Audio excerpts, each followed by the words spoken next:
এই 2024 সালে কোটা নিয়ে যখন কথা হচ্ছে মনে রাখবেন এটার বেনিফিশিয়ারি কারা। এটা ডিরেক্ট বেনিফিশিয়ারি হলো নাতিপুতিদের জন্য মূলত টার্গেট করে এই কথাটা বলা হচ্ছে।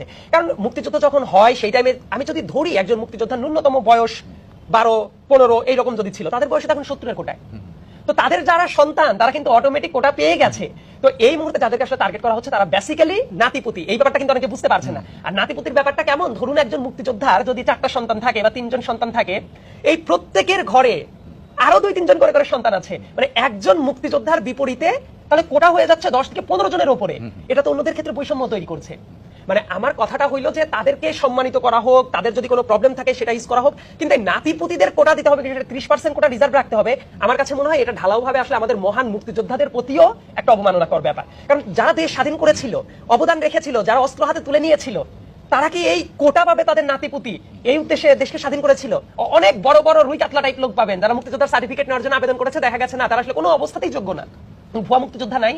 কারণ কি জানেন, এই যত হোলসেল প্যাকেজ পাওয়া যায়, মানে একটা সার্টিফিকেট দিয়ে তার 2 প্রজন্মের নাতিপুতি উভয় কুলের, মানে ছেলের কুলের মেয়ের কুলের সবই সেটেল হয়ে যাচ্ছে। এটা কখনো হতে পারে যে 100, যদি আমি মূল ব্যাপারটা 100% ধরি, মুক্তিযোদ্ধা কোটা 30%, নারী কোটা 10%, জেলা কোটা 10%, তারপর প্রতিবন্ধী কোটা আছে, নৃতাত্ত্বিক গোষ্ঠী কোটা আছে, মানে 56% চলে যায় কোটায় আর 40% মেধায়। এটা একটা দেশের কখনো যৌক্তিক কোনো সিস্টেম হইতে পারে না। 2018 সালে যখন প্রথমবার কোটা সংস্কার আন্দোলন হয়, আমি নিজেও তখন বিশ্ববিদ্যালয়ের স্টুডেন্ট ছিলাম। আমাদের আন্দোলনেরও ভাষ্য কিন্তু ছিল আমরা কোটা সংস্কার চাই, আমরা কিন্তু 100% বাতিল চাইনি। তো বর্তমানেও আসলে যারা দেখলাম যারা আন্দোলন করছে তাদেরও কিন্তু ভাষ্য এটা, তারা কি চায়, তারা সংস্কার চায়, মানে যৌক্তিকভাবে সেটাকে সংস্কার করে এমন জায়গায় নিয়ে আসা হোক যাতে মেধার অবমূল্যায়ন না হয়। এবং আরেকটা ফ্যাক্ট আছে, আমাদের দেশে একটা কোটা যে ব্যাপারটা নিয়ে আসলে কেউই খুব একটা কথাবার্তা বলে না। তো আমি রিসেন্টলি এই ব্যাপারটা নিয়ে আমি ভিডিও কন্টেন্ট বানিয়েছিলাম। একটা কোটা মানুষ কতবার ব্যবহার করবে খেয়াল করে দেখেন। একজন ভদ্রলোক সে এই কোটাটা দিয়ে ইউনিভার্সিটিতে ভর্তির টাইমে ইউজ করছে, সরকারি চাকরি পাওয়ার ক্ষেত্রে ইউজ করছে, তার প্রমোশনের ক্ষেত্রে ইউজ করছে। তার মানে সে কি বারবার করে সে অনগ্রসর জাতিগোষ্ঠী?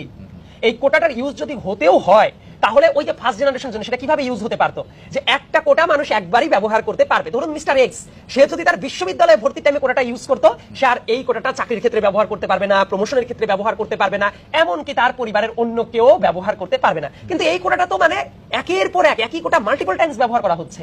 আবার একটা পরিবারের একটা ছেলেকে ধরেন যখন কোটাটা দেওয়া হলো, ওই পরিবারকে তো অ্যাজ এ হোল আপনি মূল স্রোতে নিয়ে আসলেন। তো একটা পরিবারে একজন কোটা পাইতে পারে, ওই পরিবারের যতজন আছে তারা কিভাবে কোটা পায়? সো এইটা এতদিন যেভাবে প্রয়োগ হয়ে আসছিল সেই জায়গাতেও লুপহোল আছে। সো এইভাবে যদি কোটার ভিত্তিতে এতজন যদি নিয়োগ পেয়ে যায়, এটা আসলে মেধাবীদের প্রতি অবমূল্যায়ন, অবিচার, এবং দেশের জন্য এটা তো ভালো কিছু বই, মানে কোটার জন্য আন্দোলন করছে যে কোটা আমাদের অধিকার। আমি যারা আন্দোলন করছে এই ধরনের একটা ক্লিপ কোন একটা মিডিয়ার বুকে আমরা দেখলাম। আমি যদি ভদ্রলোককে কোট করি, উনি আসলে এই ভাষাতেই কথা বলছিল যে আমরা চাকরি পাচ্ছি না, বারবার করে ভাইবা দিয়েও আমরা বাদ পড়ে যাচ্ছি, যদি কোটা থাকতো হয়তো এতবার করে ভাইবা দিয়ে রিজেক্টেড হতে হতো না, আমি পাশ করে যেতাম। আবার খুবই আফসোস হয়েছে এই কথাটা শুনে যে আপনি নিজের যোগ্যতা বলে চাকরি পাওয়ার প্রতি আপনার বিশ্বাস নাই। আপনি এইটা বলছেন যে আমি 5বার করে ভাইবা দিয়েছি, চাকরি পাই নাই, আমি কোটা পাইলে চাকরিটা পাইতাম। আপনি ওই টাইমে নিজের স্কিল ডেভেলপ করেন নাই কেন? আপনি নিজের মেধা দিয়ে তো আপনি যোগ্যতা প্রমাণ করতে পারতেন। অনেক মুক্তিযোদ্ধাদের সন্তান সেটা করেছে। আপনি বলেন তো বাংলাদেশে এমন অনেক মুক্তিযোদ্ধার সন্তানরা আছে না কোটা ছাড়া অনেক ভালো করেছে, এমন নজির বহু আছে। তো তারা যদি করতে পারে, মানে একজন মানুষ মিডিয়ার সামনে এসে বলছে আমি এতবার ভাইবা দিয়ে চাকরিটা পাই নাই, আমার যদি কোটা থাকতো আমি পাইতাম, এই কারণে কোটাটা দরকার। এটা তো আমার মনে হয় যে সে সামগ্রিক ভাবে যারা এটার প্রতি এন্টাইটেল সবার সামনে একটা হাস্যকর একটা লজিক নিয়ে উপস্থিত হইল।